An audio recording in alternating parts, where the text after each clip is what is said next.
Hello hi అండి, welcome to my channel. ఈరోజు మీకు సరికొత్త వంటతో మీ ముందుకు వచ్చాను. ఈరోజు మనం చికెన్ పచ్చడి ఎలా చేసుకోవాలో చూసుకుందాం. నేను 1/2 kg చికెన్ తీసుకున్నాను. చికెన్ పచ్చడికి కావాల్సిన పదార్థాలు ఏంటో చూద్దాము. చింతపండు, అల్లం వెల్లుల్లి పేస్టు, 1 టేబుల్ స్పూన్ మెంతులు, 1 టేబుల్ స్పూన్ ఆవాలు.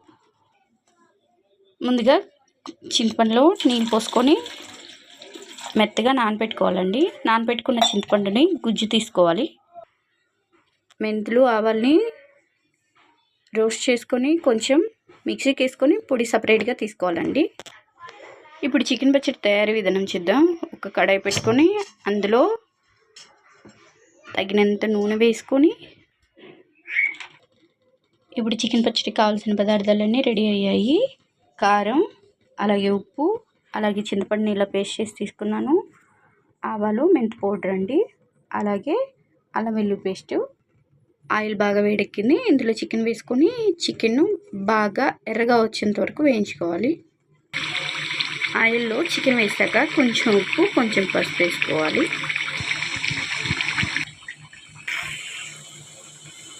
ఈ విధంగా కలుపుతూ వేయించుకోవాలి, లేకపోతే చికెన్ అనేది అడుగు అంటుకునిద్దండి. అందుకనేసి ఈ విధంగా ఎర్రగా వచ్చే వరకు వేయించుకోవాలి. ఈ విధంగా చికెన్ను పక్కకు తీసి పెట్టుకోవాలండి. ఇప్పుడు మనము చికెన్ వేయించిన ఆయిల్లోనే అల్లం వెల్లుల్లి పేస్ట్ వేసుకుందామండి. అల్లం వెల్లుల్లి పేస్ట్ని ఈ విధంగా వేయించుకోవాలి. ఇప్పుడు ఇందులో మనం రెడీ చేసి పెట్టుకున్న ఆవాల పౌడరు ఇందులో వేసుకుందాం. అలాగే రెడీ చేసి పెట్టుకున్న చింతపండు పులుసుని ఇందులో వేసుకుందాం. ఇప్పుడు రుచికి సరిపడినంత ఉప్పు వేసుకుందామండి. ఇందులో రెడీ చేసి పెట్టుకున్న కారం వేసుకోవాలండి. ఫైనల్గా ఈ విధంగా గ్రేవీలాగా రావాలండి. ఫైనల్గా మనం రెడీ చేసి పెట్టుకున్న చికెన్ని ఇందులో వేసుకోవాలి.